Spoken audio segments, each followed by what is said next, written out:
Olá, meus amigos, sejam todos muito bem-vindos ao canal Politizando. Eu sou o William Jacob e eu vou mostrar para vocês aqui, que o Abraham Weintraub, ex-ministro da Educação do governo Bolsonaro, mas soltou o verbo, detonou Jair, chegou até a chamar o ex-presidente de rato, Então vou trazer detalhes aqui, algumas reflexões sobre o que o Weintraub falou e mostrarei para vocês um vídeo de Eduardo Moreira, apoiador do atual governo, fazendo graves alertas sobre a forma como estão lidando com Arthur Lira, presidente da Câmara. Só que antes eu quero pedir a sua ajuda.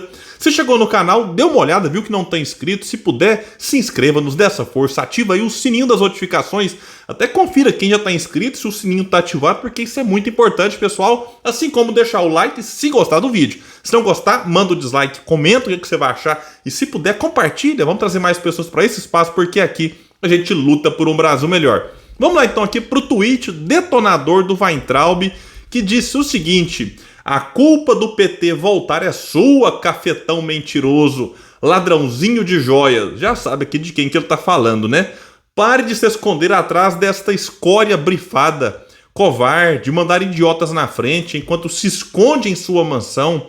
Covarde, ladrão, mentiroso, e pare com esse choro falso. Você não me engana mais, rato. Olha, eu dei uma observada nas redes sociais do Weintraub, que eu confesso que eu não tenho ato assim de acompanhar com tanta frequência, e é impressionante. Ele realmente já tem algum tempo que tem atirado assim no sentido argumentativo pesado contra o ex-aliado e ex-chefe, já que o Weintraub foi ministro da Educação.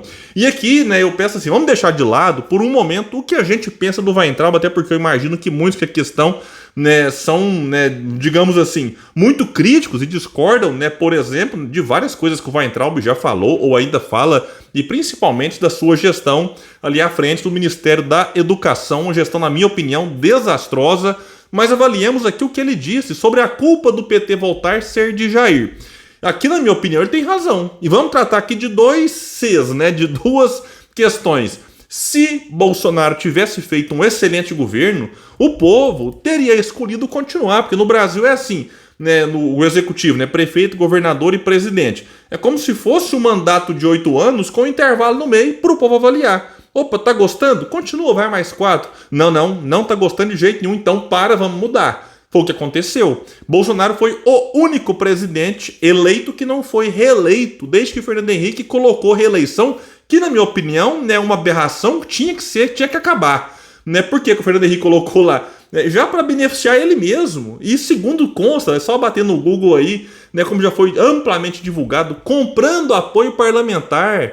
Aí o Fernando Henrique foi reeleito, Lula eleito, depois foi reeleito, Dilma eleita, reeleita, e o Bolsonaro eleito e derrotado tentando a reeleição. Então assim, por quê? Porque o povo insatisfeito quis mudança. E quem apresentava melhores condições, segundo as pesquisas, que infelizmente no Brasil, não estou falando aqui só 2022, não, em vários momentos influenciam muito a decisão. O eleitor, infelizmente, não avalia proposta, projeto, até porque o formato do debate não favorece isso.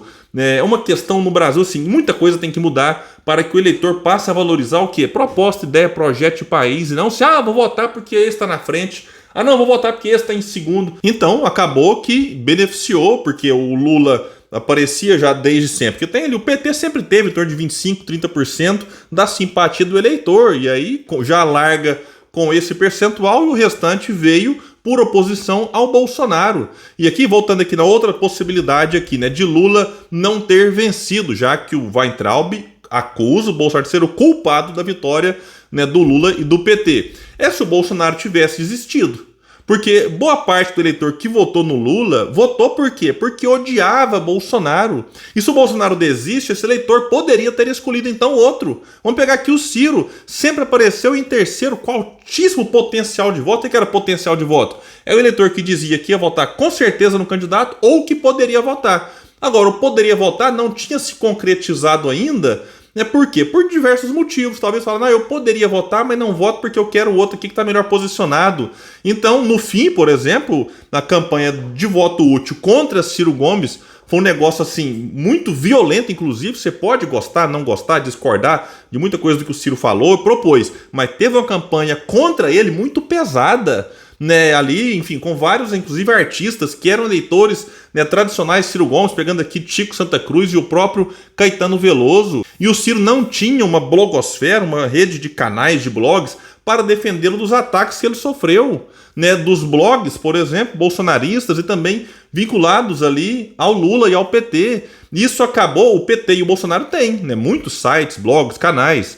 E não estou falando aqui o que eu acho de cada um deles, aí é uma questão, outra questão. Só estou dizendo que Bolsonaro e Lula têm, isso faltou para o Ciro, e claro, isso pesa numa eleição, né, de rede social muito pesada, muito violenta, e acabou desidratando o Ciro. Então era muito comum você ouvir sim: eu gosto do Ciro, mas estou com medo do Bolsonaro continuar, então eu vou com o Lula já no primeiro turno para liquidar a fatura, para acabar com isso logo. Ou você ouvia: eu gosto do Ciro, mas estou com medo do Lula voltar, então vou com o Bolsonaro no primeiro turno, e acabou desidratando o Ciro. A Tebet com 1%. O povo também fala: a Tebet ficou em terceiro como se tivesse ficado assim, 20 pontos na frente do Ciro. Não, foi 1 ponto. Ela não foi tão atacada por ninguém, porque ela ficou sempre ali em quarto, então o terceiro acabava sendo, né, alvo, né, para todo mundo querendo tirar os votos dele, e no final a Tebet manteve os 4% que ela já aparecia nas pesquisas anteriores.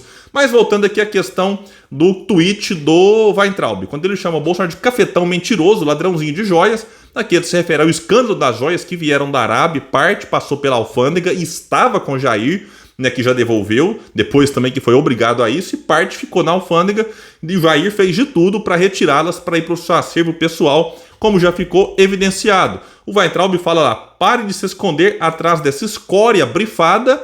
Ele pode estar se referindo aqui aos que rodeiam Bolsonaro, o alimentam com informações, enfim, narrativas. Está falando aqui de Carluxo e companhia? Certamente sim.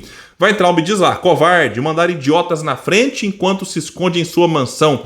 Aqui ele se refere certamente ao fato de Bolsonaro ter estimulado seus apoiadores, alimentando uma falsa esperança de alguma reversão do resultado, e depois ter ficado calado e fugido para os Estados Unidos. E muita gente sim acha que Bolsonaro aqui foi covarde, inclusive, né, saindo antes de acabar o mandato, nem ficou aqui para esperar que assistisse a posse, fosse depois ficando no país, se diz um patriota, abandonou o país antes do término do mandato e só voltou aí, né, muitas semanas depois de estar nos Estados Unidos.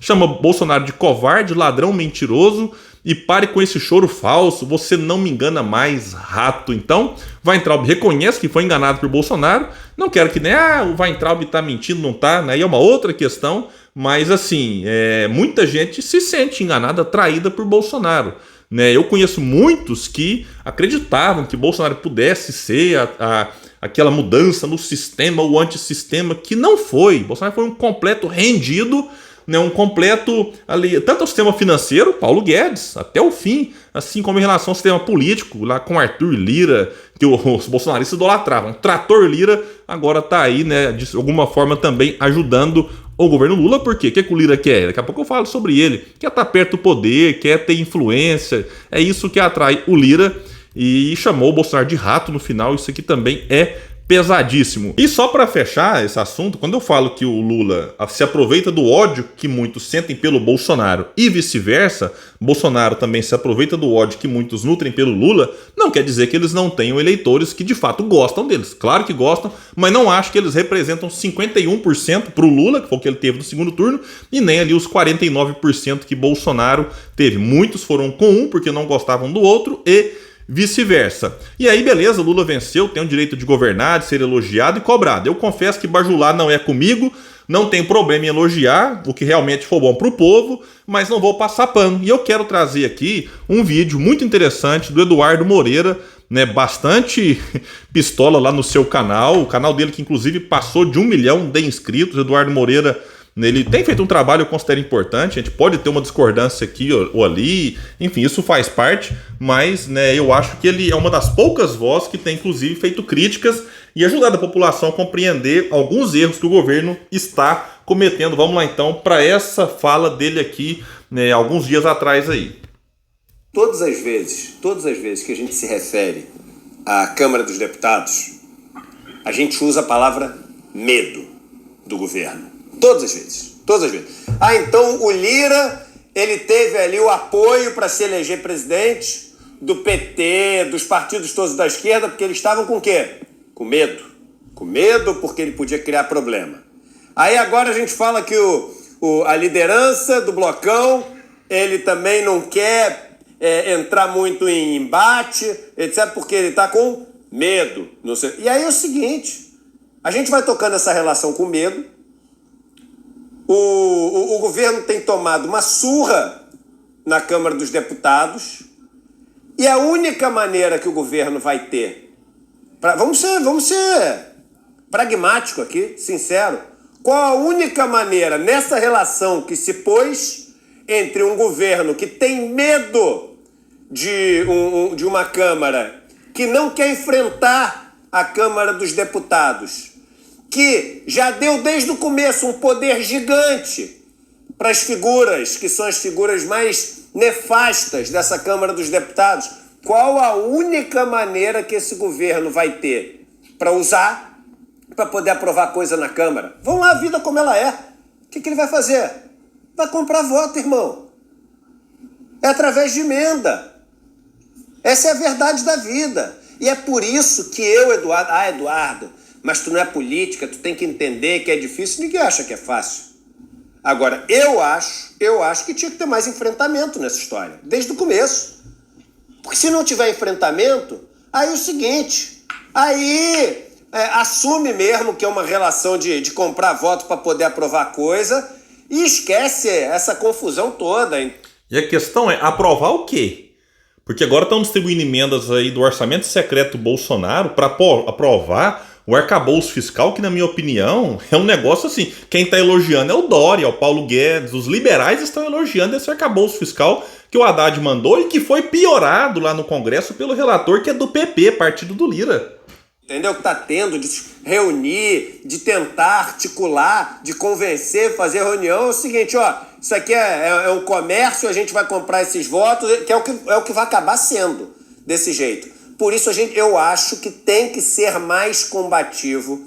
Eu acho que tem que enfrentar mais do que está enfrentando.